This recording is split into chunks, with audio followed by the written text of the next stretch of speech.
Uma boa noite, pessoal, uma boa tarde, bom dia para todos que vão me acompanhar nesse momento. Eu me chamo Geilson Francis e nós estamos aqui para mais uma aula de escola bíblica dominical e com certeza Deus vai abençoar a sua vida maravilhosamente. Eu quero desde já agradecer a todos que estão abençoando este canal, se inscrevendo no canal e comentando, acompanhando o canal. Quero aqui agradecer a todos vocês, mas quero também pedir, por gentileza, que vocês continuem se inscrevendo no canal. Se inscreva no canal, dá o like, acione o sino das notificações e compartilhe esse vídeo para muitas pessoas, para que nós possamos alcançar o maior número de pessoas possíveis, ok? Então que Deus possa abençoar a sua vida e nós, sem mais delongas, vamos iniciar nossa aula, nossa lição de número 3 da Escola Bíblica Dominical. Então nós estamos aí no quarto trimestre da revista de adultos, né? O tema do trimestre é a glória e a justiça de Deus. Estamos estudando o livro de Ezequiel e a lição de número 3 nós vamos estudar as abominações do templo. Está descrita mais precisamente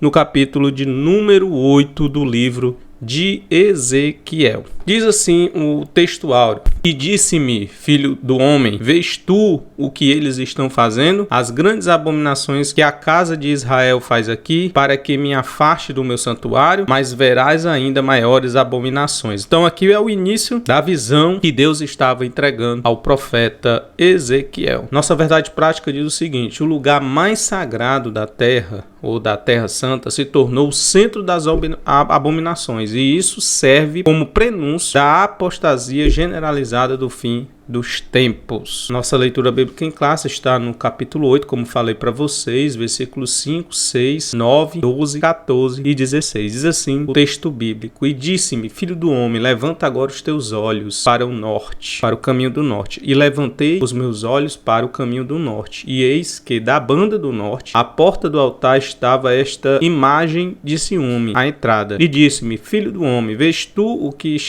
eles estão fazendo? As grandes abominações que a casa de Israel faz aqui, para que me afaste do meu santuário, mas verás ainda maiores abominações. Então me diz, entra e vê as malignas abominações que eles fazem aqui. E entrei e olhei, e eis que toda forma de répteis e de animais abomináveis e de todos os ídolos da casa de Israel estavam pintados na parede em todo o redor. E 70 homens dos anciãos da casa de Israel, com Jazanias, filho de Safã, que se achava no meio deles, estavam em pé diante da pintura, e cada um tinha na mão um incenso, e subia uma espessa nuvem de incenso. Então me disse, viste, filho do homem, o que os anciões da casa de Israel fazem nas trevas, ou seja, ocultamente, cada um nas suas câmaras pintadas de imagem, e eles dizem, o Senhor não nos vê, o Senhor abandonou a terra. E levou-me à entrada da porta da casa do Senhor, que está na banda do norte, e eis que estavam ali mulheres assentadas, chorando por Tamuz. E levou-me para o átrio interior da casa do Senhor, e eis que estava à entrada do templo do Senhor, entre o pórtico e o altar,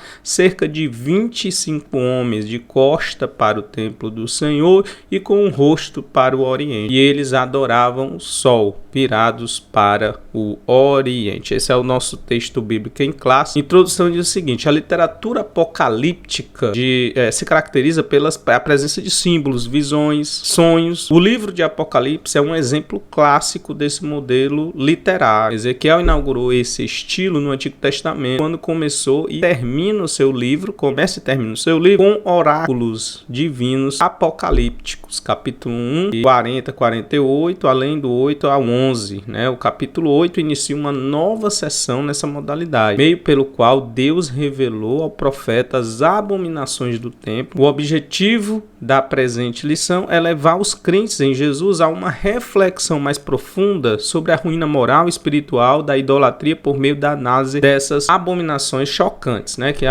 houve no templo. Então aqui, resumidamente, que para que a gente possa entender a nossa lição de número 3, diz o seguinte, ó: o Espírito guiou Ezequiel num passeio pelo templo. Foi exatamente isso que está acontecendo, certo? Aqui no livro de Ezequiel, no capítulo de número 8. Começou com uma entrada no pátio, né, lá do norte, onde Ezequiel viu um ídolo bem na porta da casa do verdadeiro Deus, né? Quando a palavra ciúme, né, significa ou se refere ao Deus Azera, provavelmente. Então continua para dentro, onde se encontra uma parede com um pequeno buraco. O Espírito mandou que Ezequiel abrisse mais o buraco. Ele abrisse mais aquele buraco que ele estava presenciando. E encontrou uma porta de acesso a uma sala onde 70 homens que governavam escondidos os jovens que estavam adorando a pintura de répteis e outros. Virando para a entrada, ele encontrou mulheres praticando um ritual de realização de um deus de fertilidade. E por fim, viu 25 homens com as costas para o templo, olhando para o leste e adorando o sol. Basicamente isso.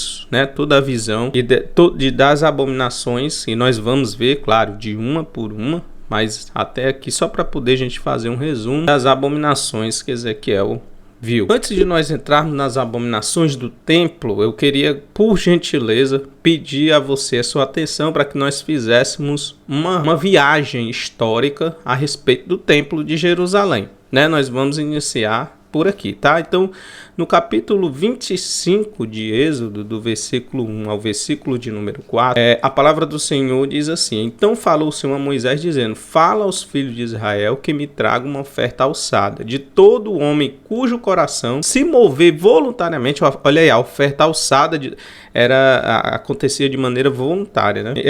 Dele tomareis a minha oferta alçada. E esta é a oferta alçada que recebereis deles: ouro, prata, cobre e azul, né, púrpura, carmesim, linho fino e pelos de cabra, e peles de carneiro, tintas de vermelho, e peles de texugos, madeira de acácia, azeite para a luz, especiarias para o óleo da unção, especiarias para o incenso, pedras de ônix, as pedras de engaste para o efode e para o peitoral. E me farão um santuário. Olha aqui o início do templo, né? Deus falando aqui, claro, do tabernáculo. Deus estava propondo aqui para o povo, estava criando aqui para o povo e usando Moisés para isso, para criar um santuário para Deus habitar no meio do povo de Israel.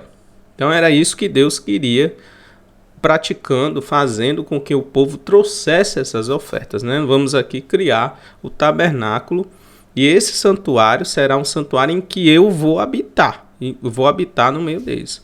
Conforme tudo o que eu te mostrar, para modelo do tabernáculo e para modelo de todos os seus pertences, assim mesmo o fareis. Então aqui foi o início do templo do Senhor, porque até então se adoravam a Deus através de altares que eram levantados esporadicamente. Você vê, por exemplo, quando Abraão, né, queria adorar Jacó e todos os outros patriarcas, e o próprio Moisés, antes mesmo de receber as tábuas da lei, então quando eles queriam adorar, eles tinham que levantar um altar para adorar ao Senhor. Agora não, Deus está dizendo: eu vou estar no meio deles por meio do tabernáculo, e dar o modelo de tabernáculo para que Moisés ele pudesse realizar, né, fazer o tabernáculo. Então, do capítulo 25 aí para frente, os restantes do capítulo, nós vamos ver Deus estabelecendo o tabernáculo no meio do povo. Então, o maior testemunho de que Deus estava no meio do povo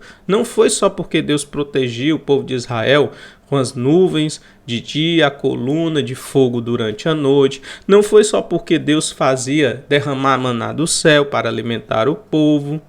Não era porque Deus dava livramento e fazia com que o povo caminhasse na terra do Egito e as roupas não se acabassem. Não foi só isso, isso não foi tão surpreendente, mas o que realmente marcou a presença de Deus no meio do povo de Israel, além de todos esses milagres, a travessia do Mar Vermelho, enfim, o que realmente caracterizou foi a instituição do tabernáculo para Deus morar no meio do povo. Então, a instituição do tabernáculo, como diz Êxodo capítulo 25, versículo de número 8, que diz: e me farão um santuário e habitarei no meio deles, né? É exatamente isso. Então, a estrutura do tabernáculo descrita do capítulo 25 até o capítulo de número 40, que existe todos esses capítulos aqui para se referir ao tabernáculo. ele tinha um propósito de simbolizar a presença ativa do Senhor entre os hebreus. O tabernáculo também era chamado de tenda do encontro, porque Deus fazia seus ajuntamentos solenes com Israel nesse local. E quem intermediava esse encontro eram os sacerdotes.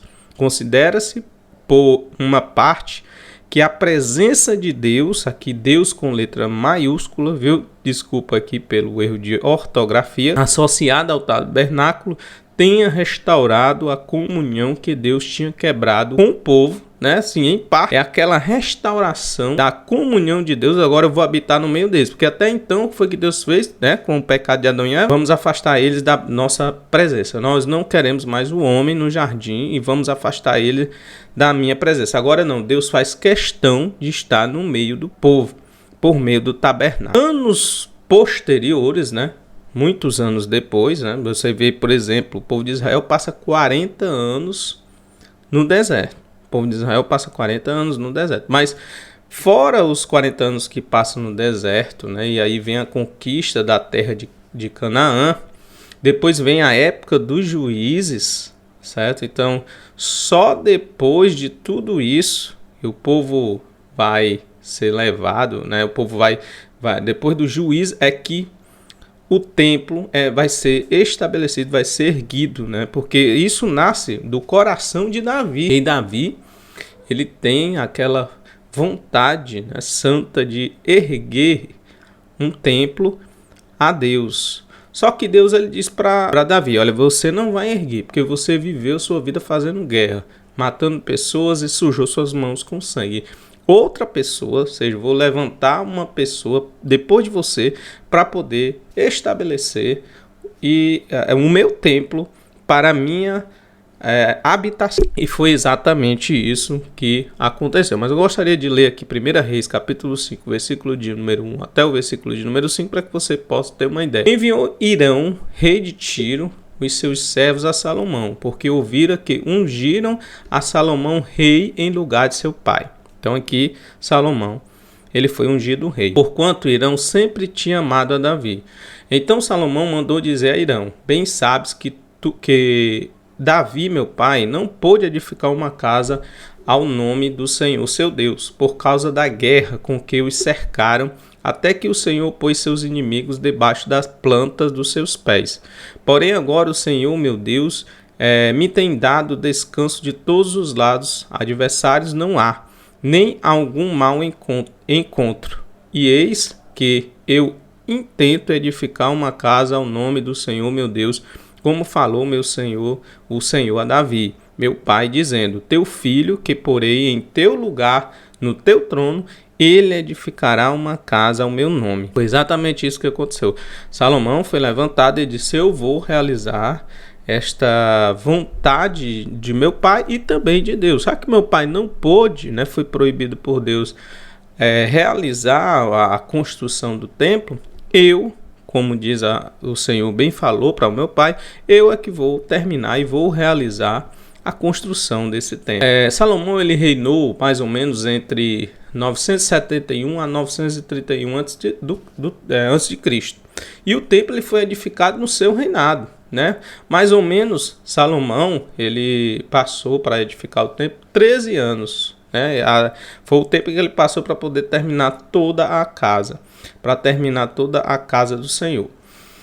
Assim se acabou toda a obra que fez, né? 1 Reis capítulo 7, versículo de número 51. Assim se acabou toda a obra que fez o rei Salomão para a casa do Senhor. Então trouxe Salomão as coisas que seu pai Davi havia consagrado, como prata, ouro e os objetos, pôs entre os tesouros da casa do Senhor. Davi, ele teve a preocupação de juntar, certo, muitos objetos valiosos, por assim dizer, para poder ser colocado na casa do Senhor. Então, quem foi que juntou todo o material para a obra e a construção do templo? Foi Davi. Quem foi que construiu? Salomão. Aí Salomão, em 1 Reis, capítulo 8, versículo do 12, até o versículo de número 22, aqui eu já lhe aconselho a você ler todo o capítulo, eu aconselho você a ler todo o capítulo de número 8, certo?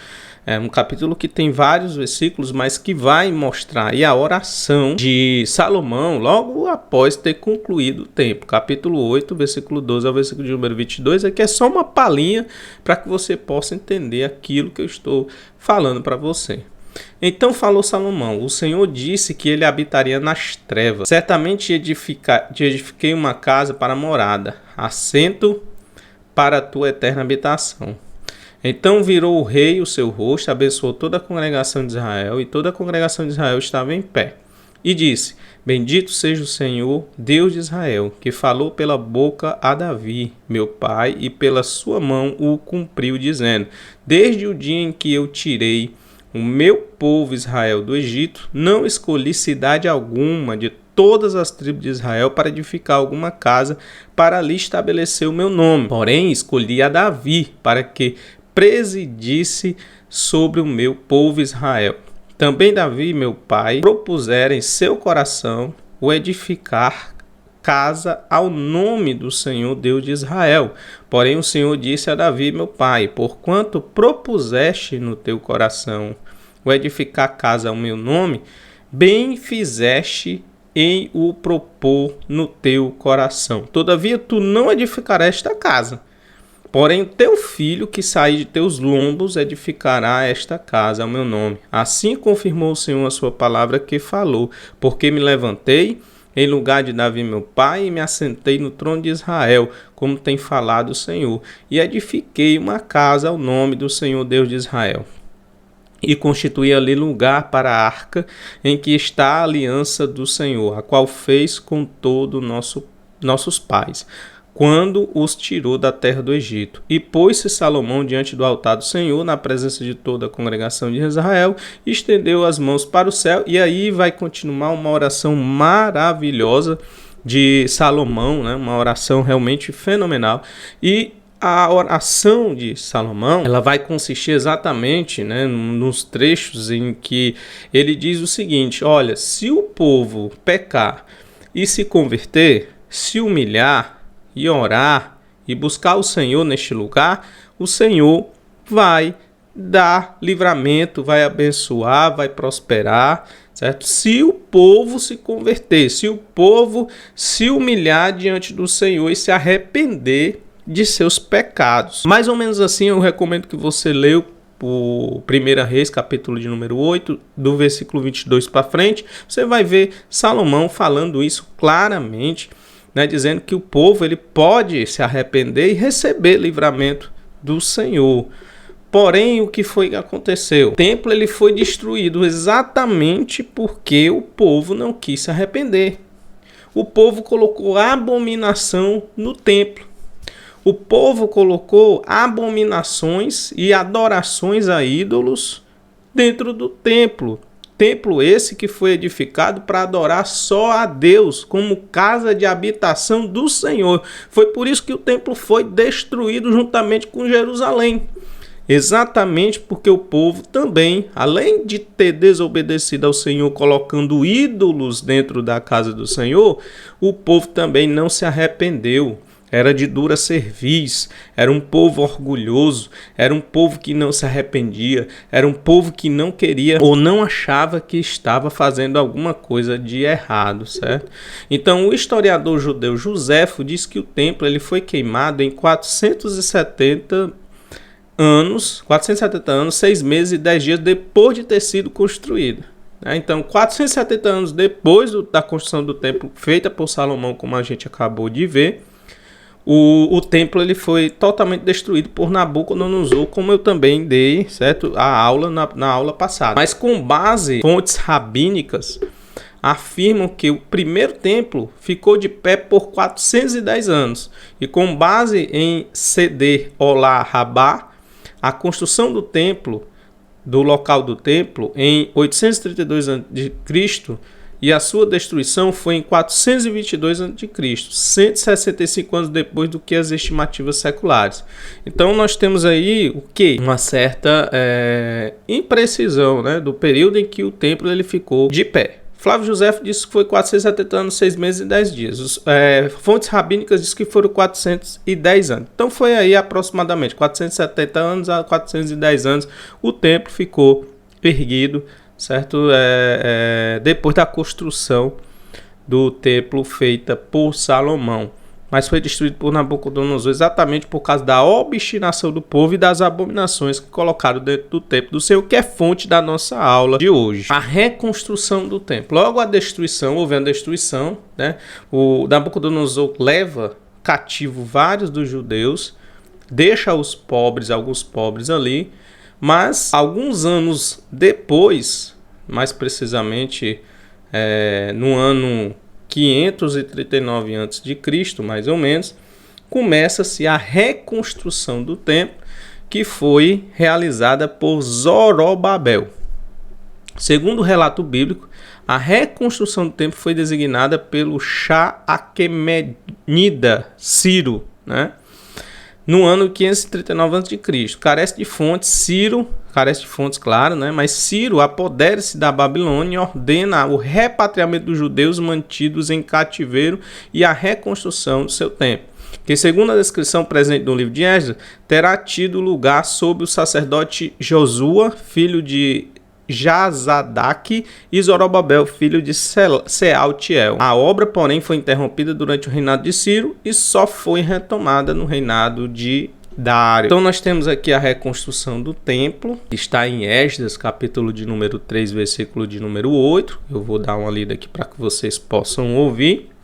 E no segundo ano da sua vinda à casa de Deus em Jerusalém, no segundo mês, Zorobabel, filho de Sealtiel, e Jesuá, filho de Josadaque, e os outros seus irmãos, os sacerdotes e os levitas, e todos os que vieram do cativeiro a Jerusalém, começaram a obra da casa do Senhor e constituíram os levitas da idade de 20 anos para cima para que a dirigissem. Então se levantou Jesuá, seus filhos e seus irmãos, Cadmiel e seus filhos, os filhos de Judá, cada um só homem, como um só homem, melhor dizendo, para dirigirem os que faziam a obra na casa de Deus, bem como os filhos de Enadade, seus filhos e seus irmãos, os levitas.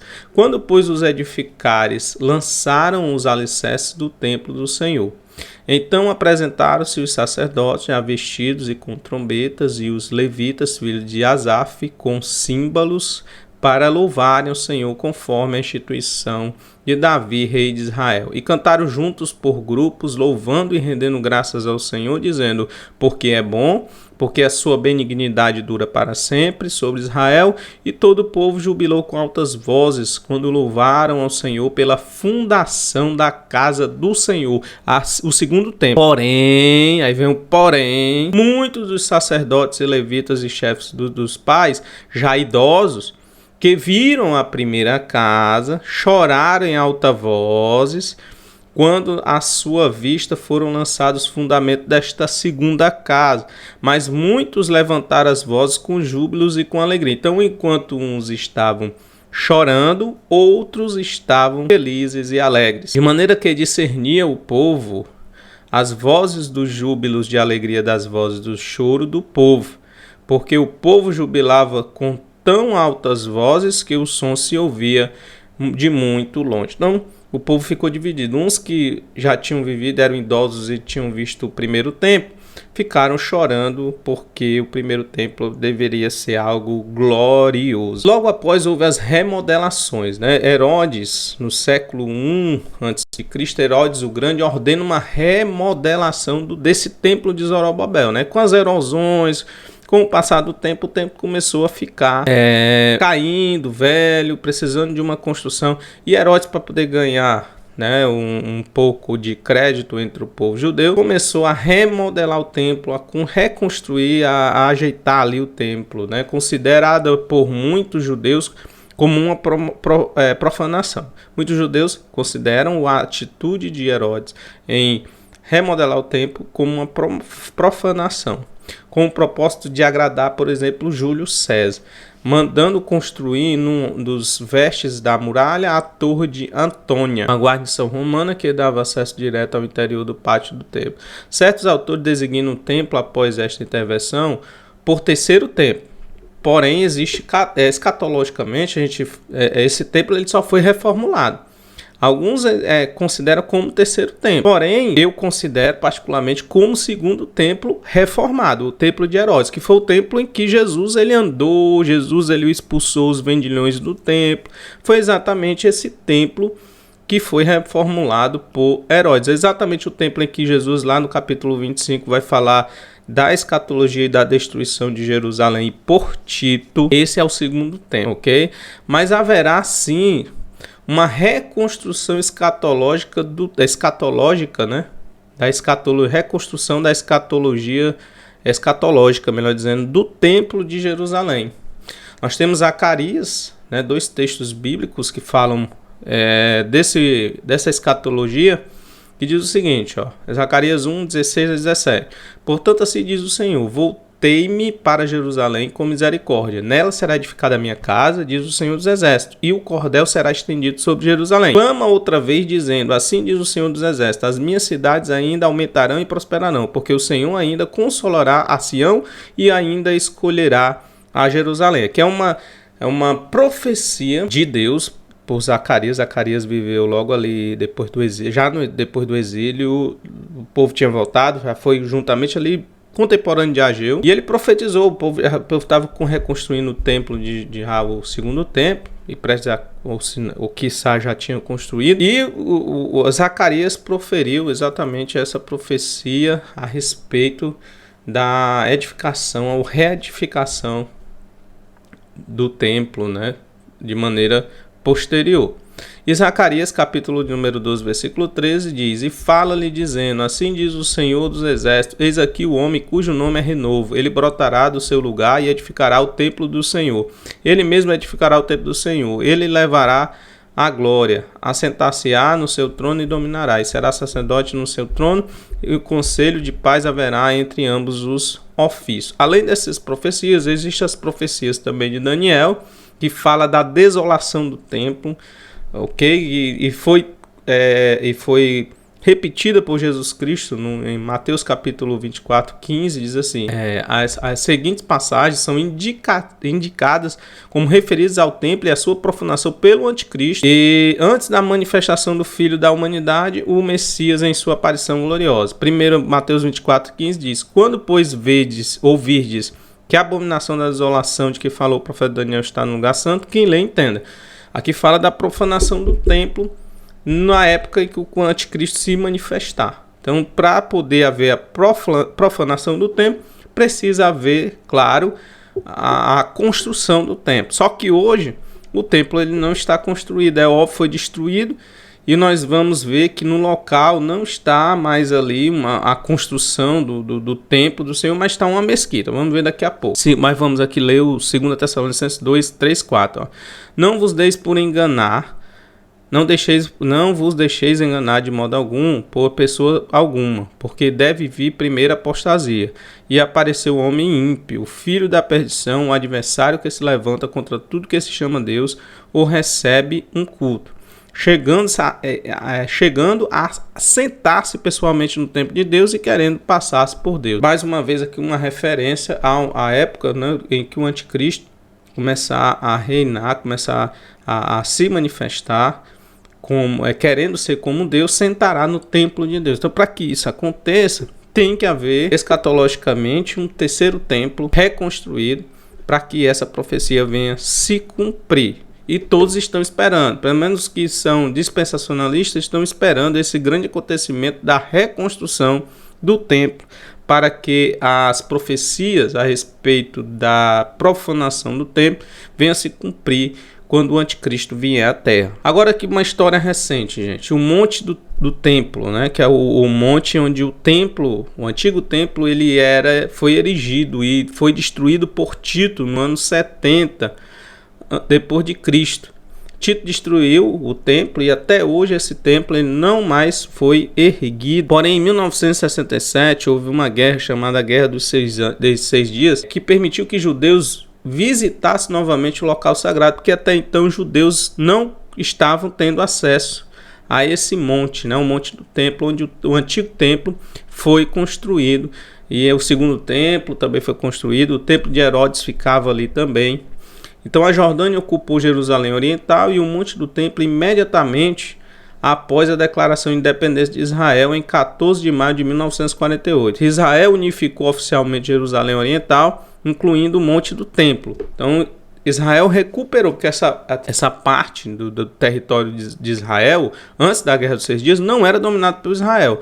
Logo após essa guerra, passou a ser dominada por Israel. Porém, vocês vão perceber aqui, ó, nessa foto aqui que eu estou mostrando para vocês, aqui é o Muro das Lamentações. É a única parte que sobrou do antigo templo de Herodes. E as pessoas, elas vêm até esse muro, né? Os judeus, eles vêm até esse muro, eles fazem a sua oração exatamente nesse muro aí que vocês estão acabando de ver. Vocês veem lá do lado ali esquerdo, né, do muro, de quem está olhando, né? Você vê uma mesquita ali, ó, com uma cúpula amarela em cima, né, os telhados, enfim. Lá é onde realmente ficava ali o templo, né? O templo pegava toda essa região, que é uma parte do muro do antigo templo, né, de Jerusalém, templo que foi reconstruído por Herodes. Foi a única parte que sobrou depois da destruição de Tito, né, no ano 70. Então aqui, ó, só para registrar para vocês como é que hoje se encontra o local onde o templo do Senhor ele foi erguido.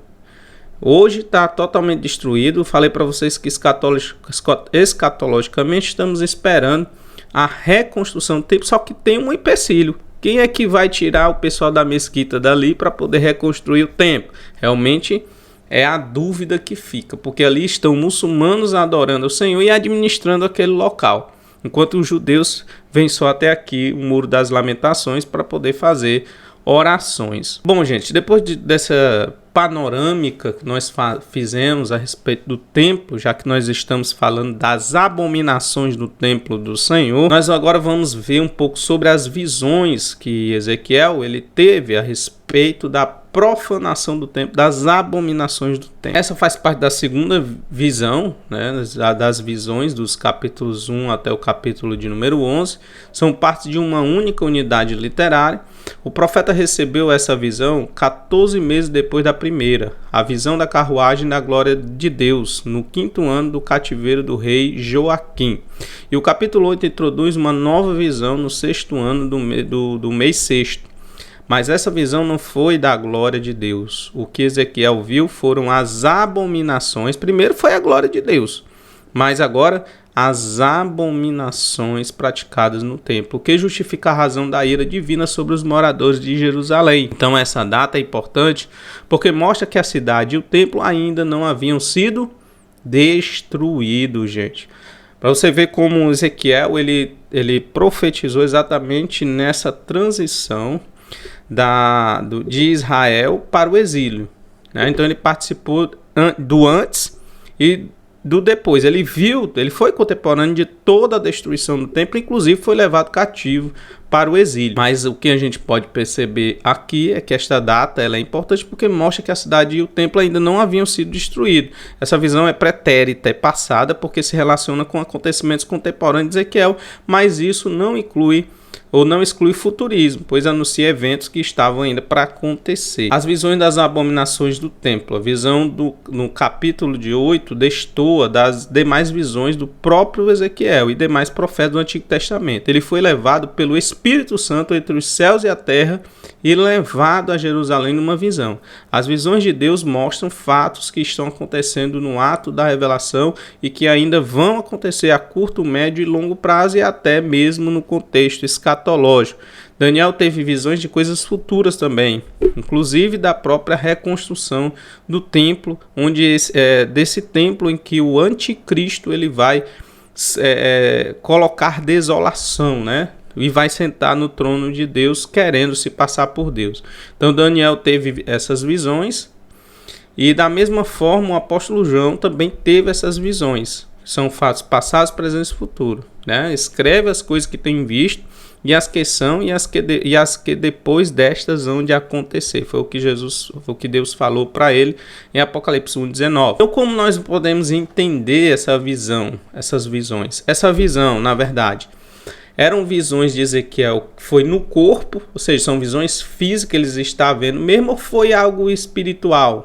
Observe-se pelo texto que provavelmente as visões de Ezequiel foram em espírito, ou seja, não foi física. De acordo com o texto de Ezequiel 3:8-3, dizendo aconteceram visões de Deus, foram visões. Então o que Ezequiel viu foram visões, foi um transe. Então sucedeu, vamos ler aí, ó, Ezequiel 8:1-3. Sucedeu, pois, no sexto ano, no sexto mês, no quinto dia do mês, estando eu assentado na minha casa e os anciãos de Judá assentados diante de mim, que ali a mão do Senhor Deus caiu sobre mim. E olhei e eis uma semelhança com aspecto de fogo, desde o aspecto dos seus lombos e daí para baixo. Era fogo e dos seus lombos e daí para cima, como aspecto de um resplendor como a cor de ambá. E estendeu a forma de uma mão e tomou-me pelo cabelo da minha cabeça, e o Espírito me levantou entre a terra e o céu. E levou-me a Jerusalém em visões de Deus, até a entrada da porta do pátio de dentro, que olha para o norte, onde estava sentada a imagem do ciúme, que provoca ciúmes. Muito bem, então aqui é para mostrar para vocês que essa visão foi espiritual, foi visões de Deus, ok? Foi algo espiritual, foi um transe que Ezequiel teve. Sobre as abominações, a primeira parte. Primeira imagem de ciúmes. Que imagem de ciúmes era essa? Ciúme significa zelo, né? Ciúme ardente, ira, que é a palavra hebraica kiná. Essa imagem é semel em hebraico, imagem ídolo, que muitos expositores do Antigo Testamento identificam como Azera ou Azerá, deusa também conhecida como dos bosques, poste ídolo. O rei Manassés pôs no templo de Jerusalém a imagem de madeira de Azerá. Mas o que foi destruído por Josias, né? E muitos acreditam que nos dias de Ezequiel ela tenha sido colocada de volta no templo. Por quê? Porque o que foi que aconteceu? Manassés, ele coloca essas imagens dos box, né? Da Azerá, melhor dizendo, que são imagens chamada de bosque ou poste ídolos. E depois que ele morre, Josias começa uma reconstrução, um reavivamento, né? Então ele acaba com essas imagens, ele destrói, ele passa por cima dessas coisas aí, mas logo após vem a guerra deles, a guerra de Israel contra o faraó e o Egito. O faraó vence, mata Josias e coloca um fantoche para poder governar. Então, daí para frente, só governos maus, governos que vão agora buscar na idolatria uma espiritualidade. Então, provavelmente se coloca novamente a Deus Azerá dentro do templo. Exatamente foi isso que aconteceu. O culto aos animais e aos répteis. Esse culto pagão mostra o seu aspecto secreto e clandestino. Nessa visão, o profeta precisou cavar um buraco, né? Tinha um buraco, ele vai lá, cava mais ainda para poder ver aquilo que estava se passando nas trevas. O que é que a palavra trevas está significando aí nesse texto? Oculto, algo que estava acontecendo ocultamente, o povo estava pecando ocultamente. Então Ezequiel viu pintado na parede, no interior da casa de Deus, toda sorte de animais abomináveis, répteis, além de ídolos do povo. A zoolatria significa adoração aos animais. Ela é típica dos egípcios, né? Isso pode se justificar exatamente porque o povo de Israel foi conquistado pelo Egito à época e colocado um rei fantoche. Provavelmente os deuses do Egito, os animais, foram colocados como adoração. E pior, foi colocado dentro do templo do Senhor também para ser adorado. Os egípcios viam nesses animais símbolos ou emblemas. Eles os consideravam receptáculos das formas do poder divino. Os 70 anciões. Os anciões hebraicos, Zaquim, literalmente idoso, e em grego presbíteros, ou mais velho, que significa presbítero, a palavra presbítero, né? Ambos se refere tanto às pessoas velhas como também líderes comunitários. O termo é usado ainda para príncipes e líderes das comunidades cristãs. Não se tem informação detalhada sobre os 70 homens dos anciões da casa de Israel. E nada há nas escrituras que indique ser uma referência ao Sinédrio, porque não existia Sinédrio ainda. Era um resquício na época de Ezequiel, porque se comparava, alguns estudiosos comparam o que Ezequiel fez no exílio como o início do Sinédrio. Mas não existia Sinédrio na época, né? Quanto a Josanias, filho de Safã, há pelo menos 4 personagens com esse nome no Antigo Testamento. Parece que Safã, nessa passagem, é o mesmo escrivão do rei Josias. Alguns estudiosos não veem motivo suficiente para distinguir esse Safã do escrivão. E isso, se isso pudesse ser confirmado, Josanias seria uma ovelha desgarrada, como acontece ainda hoje em boas famílias de igreja, e de um filho ou filha que se apostatou da fé. Então seria uma pessoa que adorou a Deus antes e agora não adora mais. Sobre as abominações, parte 2. O que foi que nós vimos aqui? Vimos aqui sobre os 70 anciões, sobre o culto aos animais e répteis, e vimos sobre as imagens de ciúmes, que se retrata a Deus a zerar. E agora vamos para a segunda parte de abominações que estavam no templo de Jerusalém à época de Ezequiel. Primeiro, o ritual a Tamuz, né? Mulheres com rituais a Tamuz. Essa crença pagã era que ele ficava 6 meses morto no submundo do período da seca e 6 meses vivo no período das chuvas. Assim era realizado anualmente um ritual de lamento pelas carpideiras em favor de Tamuz, no segundo dia do 4º mês, para que ele ressuscitasse e fizesse chover. As carpideiras eram as pranteadoras profissionais cuja função era lamentar nos velórios e enterros para fazer com que os outros também chorassem. Parece que essas mulheres estavam envolvidas num culto sincrético, visto que a visão é do 6º mês. Era uma adoração a Javé e ao mesmo tempo a Tamuz. Os hebreus, depois do cativeiro babilônico, deram ao 4º mês do calendário religioso o nome de Tamuz, junho e julho, ok?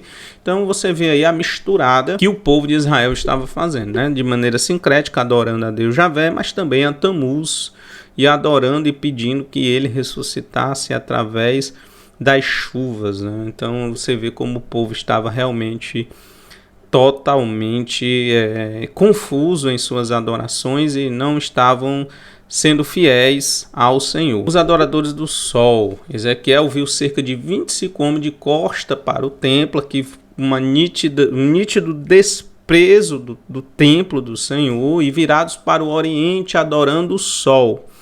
Era uma afronta a Deus, óbvio. Moisés havia alertado o povo a respeito dessa idolatria. Havia no Egito o templo do sol, Bet Shemesh, em hebraico, Casa do Sol. É termo traduzido por Heliópolis, na Septuaginta, vinda do grego Elion Poleon, cidade do sol. Não confundir com a cidade de Bet-Semes, em Judá. Aqui se trata da antiga cidade egípcia de Om, seu nome hebraico, ou Heliópolis em grego. A cidade era dedicada ao deus Sol, conhecida também como Ra. No Egito, principalmente, era conhecido como Ra. Todo esse ritual, as falsas divindades, revela apostasia generalizada. Todo o sistema estava corrompido, não havia outro remédio a não ser a destruição do templo e da cidade. Então, tudo estava caminhando para a punição. Ezequiel está sendo uma atalaia de Deus, tentando avisar o povo do perigo que estava prestes a chegar, mas o povo não se convertia, o povo não se arrependia, orgulhosamente achava que estava fazendo a coisa certa. Então, gente, foi por isso que não houve misericórdia. Deus usou Nabucodonosor para destruir o povo. Deus usou um homem ímpio, uma nação ímpia, para poder castigar o povo de Israel, porque eles tinham perdido totalmente o rumo e a fidelidade ao Deus de Israel. Foi exatamente isso que aconteceu. Os anciãos da casa do profeta, retornando à abertura da profecia, parece que esses anciãos exerciam autoridade espiritual sobre os exilados, visto que não havia no momento uma liderança espiritual centralizada.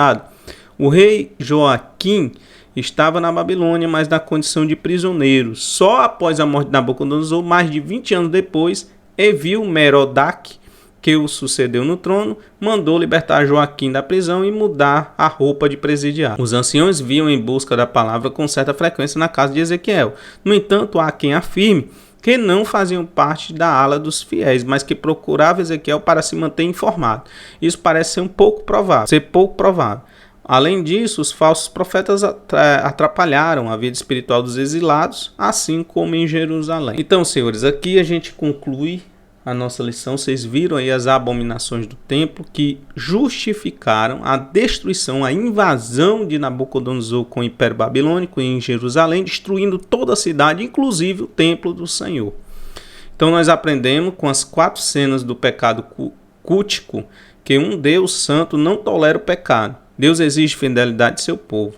O que aconteceu com Israel nos ensina sobre a responsabilidade da santidade com a adoração e o estilo de vida também para os dias atuais pelo crente em Jesus. Então, pessoal, desde já eu quero aqui agradecer, pedir por gentileza para que você possa se inscrever no canal, que você possa dar o like, você possa acionar o sino das notificações, ajudar esse canal a alcançar o maior número de pessoas possível. Que Deus possa abençoar a sua vida maravilhosamente e até a próxima aula, se Deus quiser.